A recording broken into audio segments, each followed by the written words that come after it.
नमस्कार मित्रों। 22 अप्रैल को पृथ्वी दिवस है और पृथ्वी दिवस के अवसर पर कई अखबारों में बहुत सारी सामग्री प्रकाशित हुई है।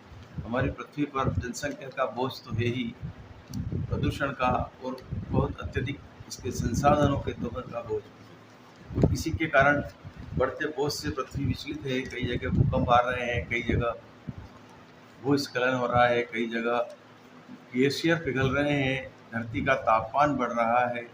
तमाम तरह की बातचीत हो रही है। जहाँ बाढ़ नहीं आती थी, जहाँ रेगिस्तान था, वहाँ बाढ़ आ रही है। जहाँ हमेशा अच्छी बरसात होती थी, वहाँ सूखा पड़ रहा है। इस तरह की विषय घटनाएं देखने को मिल रही है।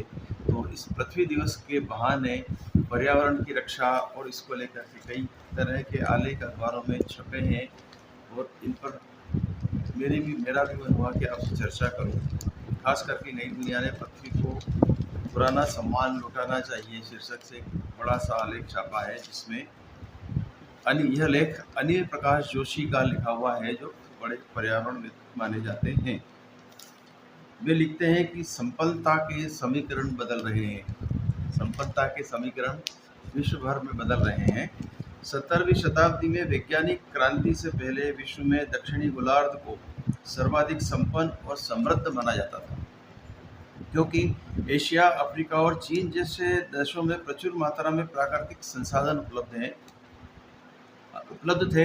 परंतु वैज्ञानिक क्रांति के पश्चात वे राष्ट्र समृद्ध होने लगे, जिन्होंने दूसरों के संसाधनों का प्रबंध करके नए बाजारों का सृजन किया। वही उपनिवेशवाद जिस तरह से आया था विश्व में, जिस तरह से यूरोपियन कंट्रीज जो हैं, इंग्लैंड, खासकर इंग्लैंड इसका सिरमौर था उपनिवेशवाद का, और उसकी देखा देखी फ्रांस और अन्य यूरोपीय देशों में, पुर्तगाल ने, जर्मनी ने शुरू किया था। और इसके कारण उन्होंने शेष इन देशों के अलावा अन्य देशों के संसाधनों का भरपूर दोहन किया। यहाँ की संपदा लूट कर ले गए, यहाँ के पर्यावरण को बिगाड़ा, औद्योगिकीकरण की होड़ में झोंका, ये तमाम तरह के काम किए, जिसके कारण से पृथ्वी संकट में आ गई। जोशी और लिख रहे हैं कि 10 साल की छोटी अवधि में ही गर्मी का प्रकोप हमें साल दर साल धमका रहा है। इस बार भी हम गर्मी से गुजर रहे हैं कि मानिए कि 12-13 अप्रैल तक अच्छी खासी ठंडक थी। एकदम से 15, 17, 18 के बाद जो गर्मी भपकी, 40 के ऊपर सीधे पारा पहुंच गया। तो गर्मी का प्रकोप जो है सारे, न केवल मालवा क्षेत्र कहें, संपूर्ण भारत में झेलना पड़ रहा है। और ख़ासकर मालवा, जिसे गहन गंभीर, डगडग, रोटी पक पक नीर, और शाम के समय जब यहाँ रात में खुले में सोया करते थे लोग मालवा के, तो ठंडी हवाएं चला करती थी, तो बिना पंखे, बिना एसी के जीवन यापन होता था। आज तमाम तरह के पंखे तो गर्म हवा फेंकते ही है, एसी भी कई मामलों में काम नहीं करते हैं। इस मालवा प्लेटू के थोड़ा आगे यदि बढ़ते हैं तो निमाड़ शुरू हो जाता है। निमाड़ में 45 डिग्री आम बात है, वहाँ तो एक तरह से भट्टी में ही झुलसते हैं लोग, और निमाड़ का प्रभाव कुछ अब मालवा में भी होने लगा है। तो ये कारण ये रहा है कि सारे जंगल कटते जा रहे हैं, प्रकृति का अंधाधुंध दोहन हो रहा है, कार्बन उत्सर्जन काफ़ी हो रहा है, औद्योगिकरण के कारण प्रदूषण फैल रहा है, तमाम तरह की चीज़ें हैं। तो अनिल जोशी लिख रहे हैं कि प्राचीन ज्ञान ही बचाएगा प्राण। वे लिखते हैं कि हम पृथ्वी से तब अधिक दूर हो गए जब गांव खाली होने लगे और शहरों का विस्तार होने लगा। अब गांव हो या शहर, सभी सुविधा और नए उत्पादों के उपभोक्ता बन गए हैं। उपभोक्ता का एक नया बाजार गांव में तैयार हो गया है। यहीं से असंतुलन आरंभ हुआ। इसके बावजूद आज भी पृथ्वी और प्रकृति के महत्व की समझ गाँव में ही बची है। गाँव में लोग समझते हैं प्रकृति से उनकी दोस्ती है।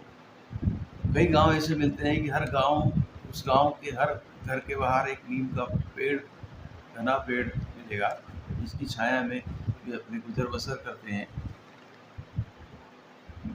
जोशी लिखते हैं कि उद्योगों, नौकरियों और अन्य सुविधाओं से जुड़े लोग वैज्ञानिक क्रांति की देन है।